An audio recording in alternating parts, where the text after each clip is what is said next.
Assalamualaikum warahmatullahi wabarakatuh, Mitra JIC. Selamat pagi, jelang siang untuk Mitra JIC di ruang dengarnya.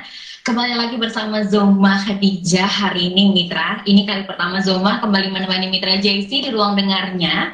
Tapi Zoma nggak sendirian, karena Alhamdulillah hari ini Zoma sudah bersama teman bincang Zoma pagi hari ini. Dan sekarang tempatnya di jam 10.25 waktu Indonesia bagian Barat, 1 September Mitra 2020. Nggak kerasa 2020 kita habiskan banyak sekali cerita di tahun ini. Mudah-mudahan insya Allah jelang akhir tahun ada kemudahan, kelancaran yang Allah berikan untuk kita semua di tengah pandemi COVID-19. Amin ya rabbal alamin.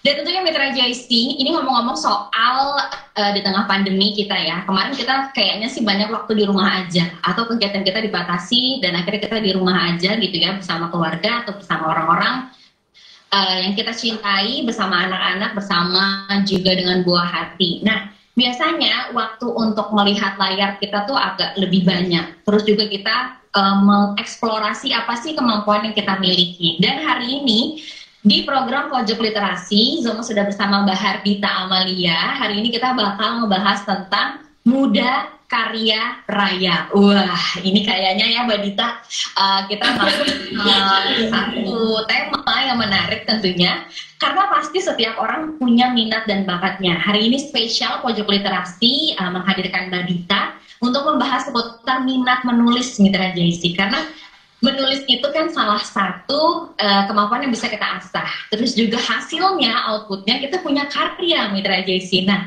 anak muda karya raya. Jadi nggak sekedar kaya harta gitu ya, tapi juga karya raya. Tapi sebelumnya, izinkan Zoma dulu nih memperkenalkan narasumber yang sudah hadir pada hari ini. Ada Mbak Hardita Amalia, SPDI, MPDI. Beliau ibu dari 3 anak, sedang mengandung ya? Ya betul, betul Mbak Zuma. Dengan kehamilannya, kemudian juga seorang dosen, mitra, peneliti dan anggota ADPIKS, pemerhati pendidikan, konsultan parenting, founder Sekolah Ibu Pembelajar, headmaster Sunrise Fun Learning Preschool, penulis buku Anak Muda Keren Akhir Zaman, penerbit Kibla Gramedia, kemudian juga penulis novel Islami Aurora Cinta di Hati Indonesia, dan penerbit Biru dari penerbit Biru Jeta. Nah, hari ini Mitra JIC Zoma mau sapa dulu. Assalamualaikum Mbak Dita. Waalaikumsalam warahmatullahi wabarakatuh Mbak Zoma. Mana kabarnya hari ini? Alhamdulillah sehat, baik. Alhamdulillah. Ya. Berseri-seri kita jadi semangat ya ngobrolnya hari ini. Ya, harus semangat ya Mbak ya. Ya betul. Kan kita akan membagikan ke Mitra JIC ini seputaran minat menulis. Dan Mbak Dita ini kan tadi ada beberapa judul buku ya yang sudah diterbitkan dan akan diterbitkan. Nah, boleh cerita sedikit dong Mbak Dita, gimana sih awal mula senang menulis dan akhirnya bisa mempunyai sebuah buku? Bismillahirrahmanirrahim. Assalamualaikum warahmatullahi wabarakatuh. Sahabat Jakarta Islamic Center JIC dimanapun berada, alhamdulillah pada pagi hari ini diberikan kesempatan ya Mbak ya bisa ngobrol sama Mbak Zoma yang udah cetar banget nih, terkenal.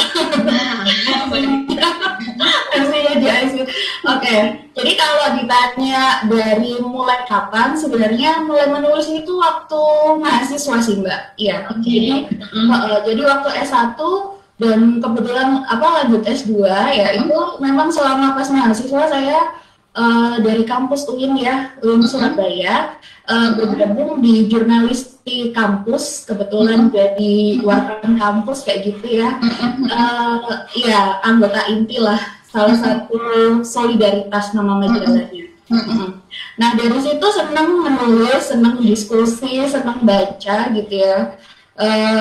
Karena menurut saya menulis itu tidak hanya sebatas mungkin ada yang kalau sekarang tuh ada menulis juga faktor untuk meluapkan perasaan dan lain sebagainya, tapi kalau menurut saya menulis itu juga nantinya kalau kita sebagai seorang muslim itu akan menjadi jariah kita kayak gitu kan ya. Nah, jadi dari situ saya senang banget menulis, senang diskusi, senang sharing kayak gitu ya. Saya menulis naskah Anak Muda Keren Akhir Zaman pertama kali itu waktu S2 Mbak. Ya, kalau S1 saya aktif di jurnalis kampus, ya sering ngirim opini gitu ya, masih bergelutnya di kampus. Kemudian waktu S2 itu saya mencoba menulis karya, sebenarnya berangkat dari keprihatinan kepada generasi muda sih. Ya, jadi memang kalau kita melihat kondisi generasi muda saat ini, pergaulan bebas yang begitu marak waktu itu ya, dan sampai sekarang ya saya rasa.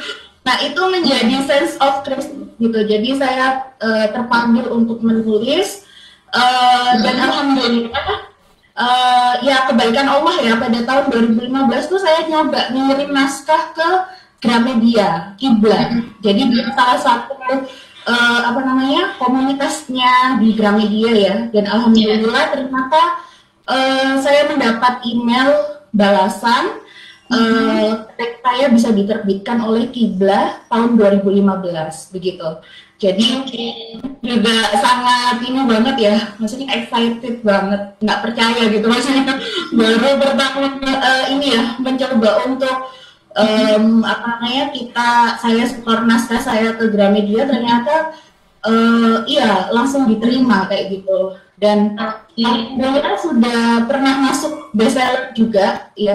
Jadi ya, yang pertama itu cetakan kedua, kemudian kalau alhamdulillah sampai sekarang saya lihat-lihat di apa namanya di Google, ternyata juga dibuat e-book dalam ada bahasa Jerman, jadi dijual dari Gramedia, dijual di Play Store juga dalam bentuk buku digital kayak gitu. Jadi alhamdulillah sih nggak senang gitu. Dan dari situ kemudian berlanjut ya ini ya apa namanya setelah menikah kayak gitu.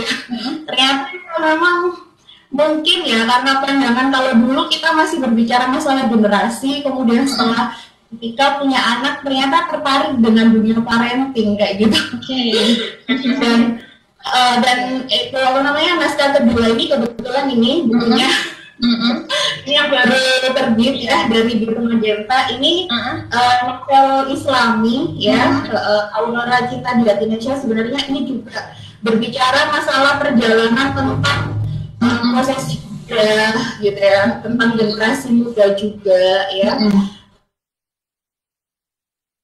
Proses editing, tapi alhamdulillah di bulan kemarin waktu bulan puasa itu naskahnya sudah dipinang sih sama Alex Gramedia. Alex ya. Mbak Dita, aku terima. Nah ini baru nongol lagi. Aku tadi sempat. Iya betul. Nanti kalau misalkan itu boleh ya. Ya, jadi dia bukunya yang sudah ada. Siap Mbak. Trouble, tapi sambung lagi. Tapi menjadi sebuah inspirasi bagi kita juga ya, bahwa ketika kita mungkin membuat buku tuh jangan muluk-muluk gitu, pengennya langsung gitu ya di kita sedikit mengumpulkan karya-karya kita begitu ya Mbak Dita ya. Betul. Nanti insya Allah kayak buku-bukunya Mbak Dita nih sudah 3 buku berarti ya Mbak Dita ya. Dan ya mudah-mudahan berlanjut terus ya Mbak. Insya Allah akan menelurkan banyak buku, amin. Nah ini tadi aku mengutip perkataan dari Mbak Dita nih, Mitra JIC, tentang menulis gitu ya. Karena menulis ini nggak cuma kita mengekspresikan gitu atau mencurahkan isi pikiran atau isi hati kita, tapi juga itu bisa menjadi amal jariah ketika buku tersebut dibaca oleh yang menerima gitu ya. Ketika kita menulis dengan tulus akan sampai juga ketulusan penulisan kita ya. Nah, jadi aku teringat ini sih Mbak, motivasi hadis ya. Jadi kan 3 amal ya yang kita tinggalkan itu kan 3. Yang pertama adalah amal jariah ya, dengan kayak gitu ya. Kemudian anak yang terakhir adalah ilmu yang bermanfaat. Ya mungkin ini yang nanti kita nggak ada, tapi apa namanya, kita karya kita gitu ya, tulisan kita bisa tetap eksis kayak gitu. Jadi memang kepengennya seperti itu, tapi memang prosesnya itu memang harus kita jalani ya, jadi nggak hanya sekedar pengen aja kayak gitu. Betul. Harus mau berproses kayak gitu. Oke deh. Nah ini Mbak Dita, aduh agak maaf ya Mitra Jesi ini agak apa namanya, karena kita siarannya melalui Zoom meeting memang ada sedikit kendala teknis terkait jaringan, tapi suara Mbak Dita jelas kita terima. Kita juga mengambil suara tadi, ada beberapa catatan dari Mbak Dita gitu ya, ketika kita mungkin suatu saat sudah tiada tapi karyanya akan dikenang sepanjang masa. Baik Mitra Jesi, ada hal yang penasaran juga yang ingin Zoma tanyakan ke Mbak Dita pada pagi hari ini. Kadang kan kita menulis tuh suka kayak stuck gitu ya, aduh menulis apa lagi gitu ya Mbak Dita. Terus gimana lagi gitu ya melanjutkan kata demi kata dalam paragraf itu. Nah kalau Mbak Dita ada nggak sih tips kayak kita tuh udah yakin aja gitu yang menulis gitu supaya bisa menjadi sebuah buku atau sebuah novel, sebuah cerita pendek gitu ya Mbak Dita. Iya, jadi ini sharing ya, berbagi. Jadi kalau saya pribadi pasti ya setiap orang itu ada masa di mana itu kayak posisinya itu lagi stuck tadi kata-kata, terus kadang-kadang kita juga ada mood swing ya. Jadi bawaan mood itu yang kadang-kadang memang kalau lagi semangat tuh gencar banget nih nulisnya gitu kan. Tapi kalau pas lagi, ya setiap orang mungkin ada tantangan menulis sendiri gitu ya. Apalagi misalnya sudah menjadi ibu-ibu nih ya. Saya merasa gitu. Kalau dulu pas mahasiswa kan atau belum menikah, kita mau lembur jam berapapun gitu bisa gitu ya. Tapi kalau menjadi ibu-ibu, nah mungkin ini juga motivasi gitu ya buat para emak-emak ya, para moms di rumah semuanya gitu. Jadi meskipun sudah menikah punya anak, kita tetap bisa untuk berkarya gitu. Tapi memang tantangannya juga terasa banget gitu kan. Nah kalau saya pribadi sih Mbak, ininya apa namanya, tipsnya gini, kalau misalnya membuat sebuah karya itu jangan diedit dulu gitu. Jadi kita tulis aja gitu ya. Jadi kita tulis aja, kemudian nanti pas di akhir kita baru proses pengeditan. Karena apa? Misalnya nih dalam kita menulis ya, di dalam bab ya, kita buat outline dulu ya. Kalau saya pribadi outline misalnya seperti itu. Jadi di kata pengantar kita buat bab, subbab kayak gitu ya. Kemudian kita menulis. Nah, kita kan cari referensi kayak gitu ya. Cari referensi, kita baca. Kemudian di situ ada inspirasi apa yang ingin kita sampaikan dalam buku gitu ya. Tapi sebelumnya harus kita tentukan dulu kan temanya nih apa kayak gitu. Nah, jadi pada intinya sih sebenarnya kita nulis dulu aja gitu kan. Pas baru di akhir ya, di akhir baru kita ini edit gitu, misalnya kepenulisannya, tulisan dan seperti itu. Kalau kita terus baru menulis terus kita edit kayak gitu, itu kayaknya nggak kawan gitu Mbak Zoma. Iya betul. Iya, jadi dan yang terutama juga harus ada deadline kayak gitu. Jadi memang menulis itu memang harus ada deadline gitu. Kalau kita misalnya hanya sebatas udah nulis di awal ya, harus berani menyelesaikan gitu. Karena iya, karena problemnya juga banyak gitu. Kadang ada yang sharing gitu ya. Jadi problemnya itu adalah untuk menyelesaikan karya. Nah, disitulah sebenarnya tantangannya. Jadi berani memulai harus berani mengakhiri gitu. Iya. Akhirnya sebuah karya jadi gitu kan. Seperti itu betul. Wah, itu dia menarik sekali Mitra Jesi. Jadi kalau misalnya kita mungkin pernah berada di posisi yang kita kayak stuck banget nih nulisnya, lanjutnya gimana gitu kan. Tadi Mbak Dita kasih tips, kita terusin aja dulu gitu. Kita ikutin alurnya sesuai dengan keinginan kita sebagai penulis. Nanti di akhir kita bisa editing nih. Kita bisa lihat mana-mana yang kira-kira ada sentuhan yang harus kita tambahkan, mana-mana yang memang kita harus perbaiki gitu. Karena melatih pasti butuh waktu untuk kita berlatih menulis, kita berlatih untuk menambah pendaharan kata-kata ya Mbak Dita ya. Dan tentu kita menghasilkan gitu. Kita memulainya kecil tapi nanti hasilnya besar gitu. Iya betul. Harus yakin ya. betul. Karena sebenarnya sekarang penulis juga nggak bisa di itu ya Mbak ya, maksudnya nggak bisa diremehkan juga kayak gitu ya. Kalau kita mau menekuni bisa menjadi sebuah profesi dan bisa kalau semakin profesional ya bisa menghasilkan kayak gitu ya. Karena jadi sebenarnya gini, niatnya itu adalah tadi gitu ya. Karya kita itu ya kita niatkan aja lillah gitu. Kalau misalnya memang kalau ada faktor yang lain, misalnya buku kita dinikmati banyak orang, bisa dipinang oleh penerbit dan lain sebagainya, ya berarti itu adalah faktor rezeki ya. Tapi insya Allah kita harus yakin gitu ya.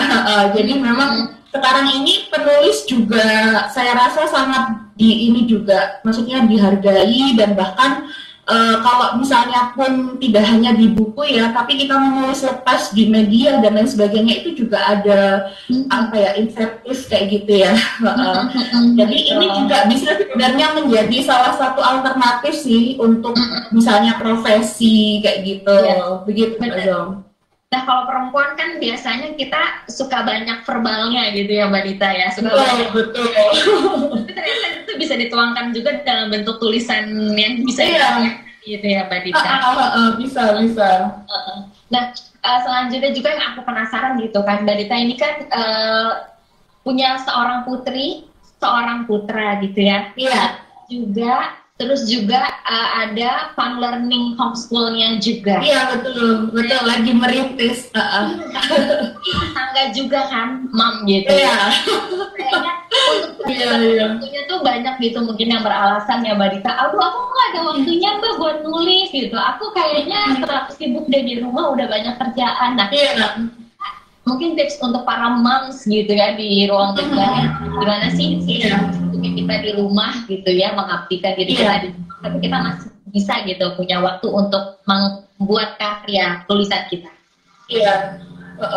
Jadi ya bismillah ya, kalau saya pribadi berangkat dari sebuah pengalaman dan saya sendiri juga merasakan gitu ya struggle-nya seperti apa gitu ya.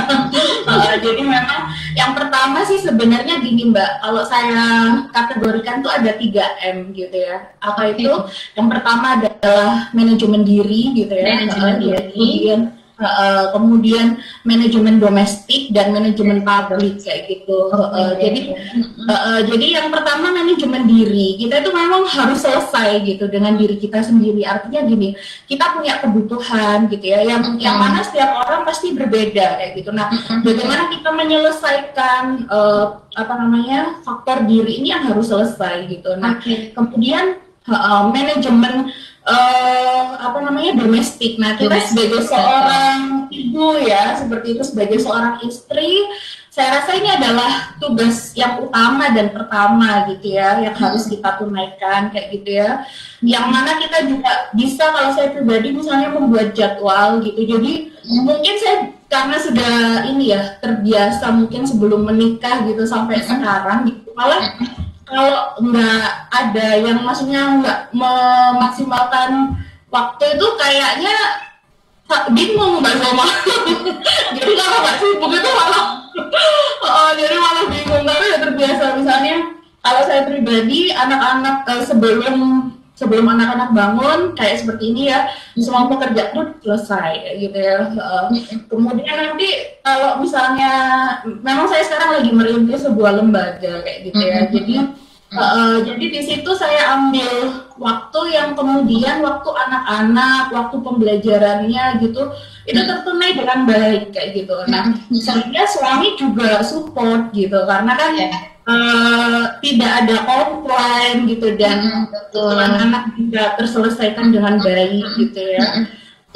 Dan yang terakhir baru kita harus bisa untuk manajemen publik ya, artinya kita punya potensi misalnya menulis atau misalnya seperti yang Mbak Zoma kan cuap-cuap ya, atau mungkin jadi misalnya kayak mengajar atau apapun itu sebenarnya bisa sih kita laksanakan balance dengan baik. Itu ya itu tadi kuncinya menurut saya seperti itu Mbak Zom. Wah, menarik banget. Jadi tadi udah ada 3 nih Mitra JAISI, kalau cuma kutip dari Mbak Dita tadi ada 3 bagian yang memang kita di situ di dalamnya tuh ada tugas-tugas kita sebagai ibu rumah tangga bisa nih membagi waktu antara 3 hal ini gitu. Jadi ada deadline. Kenapa harus ada deadline? Karena karya kita kalau misalkan dientar-entarin itu bisa tarsok-tarsok gitu ya. Ntar besok. Ya, betul. Nah, ini semua penasaran ini Mbak, tadi kita sudah berapa tentang menulis gitu ya, tips-tips dari Mbak Dita juga. Nah, Mbak Dita juga kan sedang merintis gitu ya. Sekolah karena kan memang sedang pandemi gitu ya, pandemi COVID-19. Nah, Mbak Dita boleh dong cerita seputar Sunrise Fun Learning Preschool-nya? Iya. Tempat ini status WhatsApp-nya Mbak Dita nih, Mitra JIC, banyak sekali anak-anak gitu ya yang beraktivitas melalui smartphone-nya. Boleh cerita sedikit Mbak Dita? Iya, bismillah. Jadi memang sebenarnya ini saya kan lagi cuti ya Mbak Zoma ya. Jadi sebenarnya saya kalau nggak pandemi saya emang ini sih aktif ngajar gitu ya di kampus gitu. Cuman karena pandemi, karena saya juga kondisinya lagi hamil gitu ya. Jadi memang suami benar ekstra banget, nggak boleh untuk aktivitas di ini dulu untuk ini, karena emang lagi COVID kan, datanya lagi kondisinya emang lagi tinggi banget gitu ya. Dan ini memang sebenarnya cita-cita sih Mbak dari waktu saya kuliah gitu ya, dan kebetulan waktu pas ngajar sebelumnya semester kemarin tuh saya sering banget di kampus itu dapat mata kuliah itu tentang manajemen pendidikan, kurikulum pembelajaran, metode pembelajaran dan lain sebagainya, itu yang kemudian saya pribadi ya kepengen gitu loh punya sebuah lembaga ya. Yang kita tahu memang lembaga itu kan nggak mungkin langsung besar dulu ya. Betul. Ada sebuah proses kayak gitu ya. Dan karena saya senang gitu dengan anak-anak ya, untuk membuat sebuah pembelajaran yang menyenangkan, akhirnya saya membuat program e-learning ya. Jadi nama sekolahnya itu Sunrise ya, Sunrise Fun Learning Preschool gitu. Saya mengambil dari kurikulumnya itu dari kurikulum PAUD 2013 ya, dan juga kurikulum dari luar negeri Mbak. Jadi saya tuh senang mengamati pembelajaran di luar negeri seperti di Finlandia, Thailand kayak gitu ya. Dan misalnya pembelajaran di Malaysia, di Jepang, saya senang banget untuk meneliti pembelajaran gimana sih, karena di sana itu kan proses kayak misalnya di Finlandia itu kan salah satu pendidikan terbaik ya Mbak ya di dunia ya. Yang di sana itu ternyata kalau di sekolah di Indonesia mungkin kayaknya sekolah itu sesuatu hal yang membosankan gitu loh. Disappointed ya. Tapi kalau Mbak Dita ya. Betul. Tapi kalau di luar negeri itu ternyata kalau pas ditanya, waktu saya lihat di salah satu di BBC kalau nggak salah ya. Jadi waktu anaknya ditanya itu anaknya malah betah di sekolah kayak gitu. Wow. Jadi ini menjadi suatu tantangan gitu loh, karena saya memang konsentrasinya di bidang pendidikan kayak gitu ya, melihat ada sesuatu yang ingin gitu kita berikan untuk untuk masyarakat kayak gitu ya. Sehingga saya mengambil salah satu metodenya itu metode fun learning Mbak. Makanya di lembaga yang saya inisiasi ini, Sunrise itu konsepnya itu adalah bermain ya, tapi esensinya belajar gitu. Jadi di sini ada materi yang saya sampaikan, ada materi maths ya, matematika, kemudian ada reading, writing, kemudian ada science ya, dan satu Pak Islam gitu. Jadi di situ misalnya contoh pembelajaran tentang science, meneliti tentang bagaimana telur yang dimasukkan di dalam larutan garam dan non garam itu ternyata ada perubahannya kayak gitu ya. Jadi anak itu mempelajari sains itu bukan sesuatu hal yang konvensional gitu, tapi dengan dia praktek gitu. Dan alhamdulillah sih Mbak, saya juga bersyukur gitu, padahal masih beberapa bulan, tapi yang ikut alhamdulillah e-learning ini kan berbasis online ya. Jadi ada yang dari Kalimantan gitu, ada yang ya dari Jawa Timur, Surabaya, ya. Jadi semua terkoneksi ya, betul. Jadi nanti bisa dilihat di Instagram Sumba. Ada official sosial media Instagramnya di sunrise underscore fun learning. Fun learning. Iya.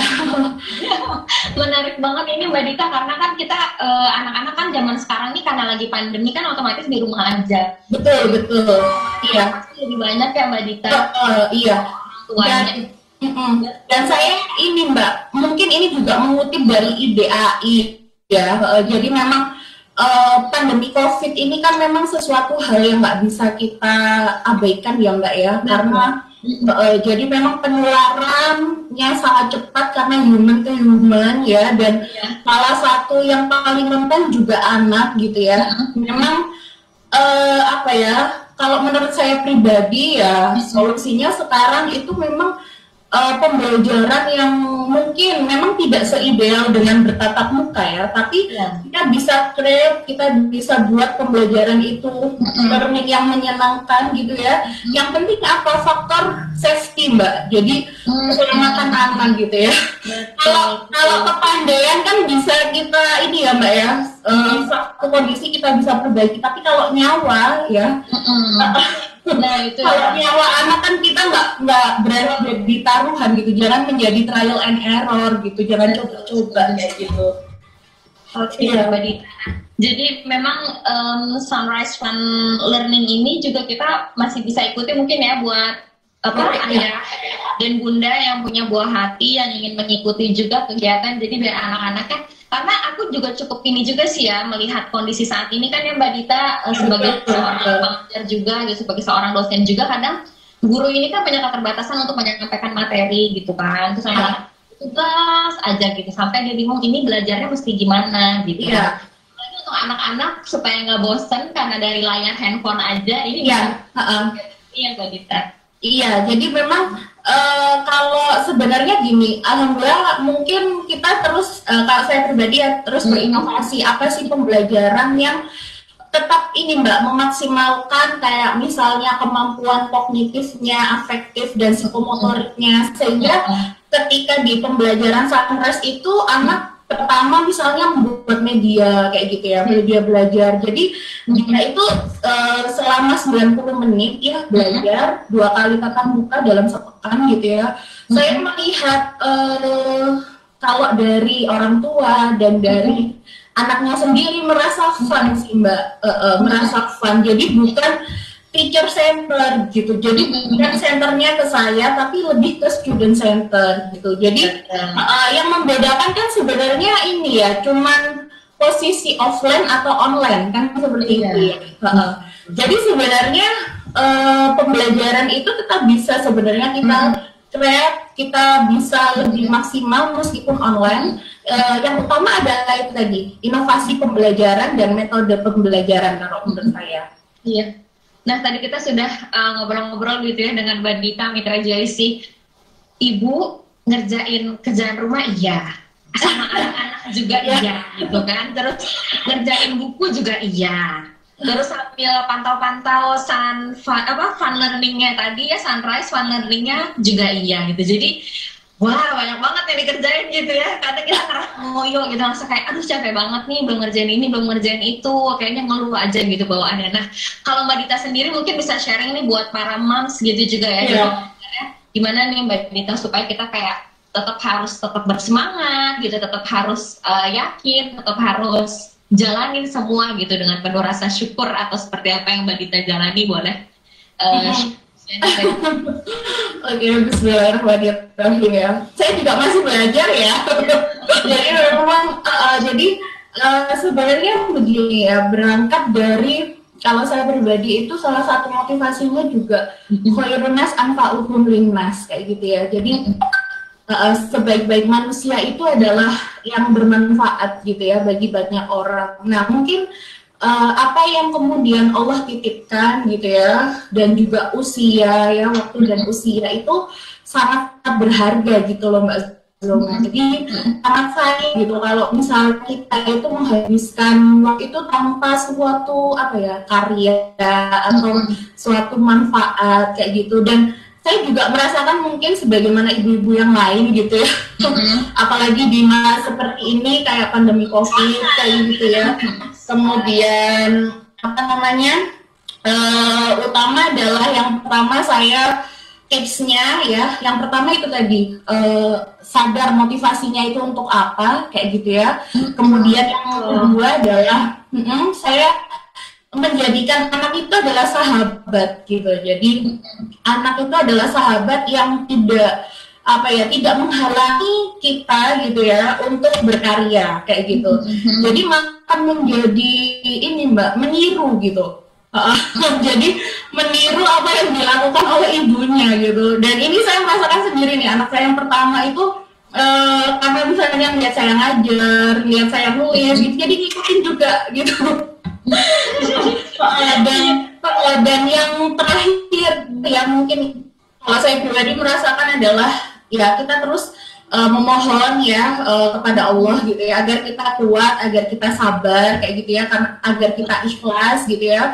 Karena tanpa itu semuanya saya rasa ibu itu selalu terpicu gitu emosinya, capek sedikit kayak gitu. Tapi yang menjadi sasaran malah anak gitu kan. Nah itu yang mungkin itu tadi Mbak. Dan juga yang paling penting juga suami ya, partner atau jadi sinergis ya, karena menikah itu kan bukan malah menghambat potensi kayak gitu ya, tapi menikah itu bertumbuh bersama gitu ya, berkarya bersama, berprestasi bersama kayak gitu ya. Jadi itu yang menjadi penguat kita juga gitu sebagai seorang istri, sebagai seorang ibu, dan kita juga menjadi bagian dari masyarakat. Apa yang kita bisa kita sampaikan, kita mengambil kontribusi yang kita bisa kayak gitu Mbak Zoma. Iya.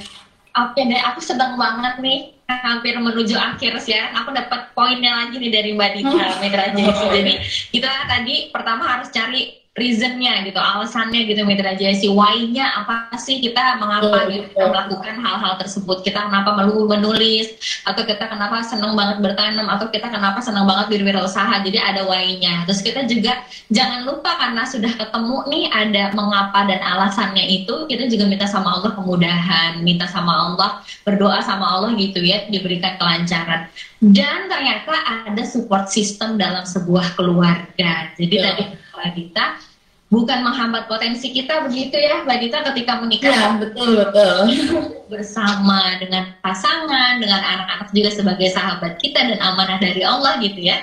Dan ini menjadikan kita insya Allah punya karya-karya di usia muda. Makanya tadi tips-tipsnya adalah membahas seputar tema kita ya Mbak Dita. Muda, karya, karya.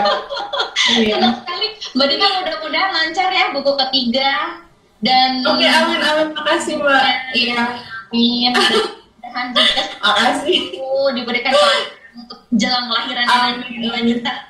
Amin, terima kasih Mbak Zoma. Ya. Terima kasih, senang sekali nih Zoma bisa ngobrol-ngobrol pagi hari ini sama Mbak Dita walaupun sebentar ya Mbak Dita. Terima kasih banyak. Ya, sama-sama Mbak. Tentunya Mitra JC, sebelum kita akhiri pertemuan kita hari ini, Mitra JC nanti bisa lihat tayangan ulangnya di Facebook Radio JIC, dan nanti insya Allah sore akan kita naikkan ke channel YouTube kita di JIC TV. Jadi Mitra JC bisa lihat tayangan ulang bersama Mbak Hardita Amalia hari ini dalam program Pojok Literasi, temanya Muda Karya Kaya. Dan tentunya Zoma pamit undur diri beserta kru yang bertugas. Terima kasih banyak Mbak Dita sekali lagi, mudah-mudahan sama-sama, terima kasih sudah ngobrol ya.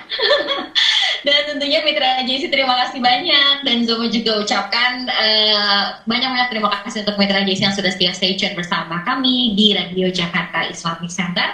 Dan akhir kata Zoma bersama Mbak Dita pamit undur diri. Wabillahi taufiq wal hidayah. Wassalamualaikum warahmatullahi wabarakatuh.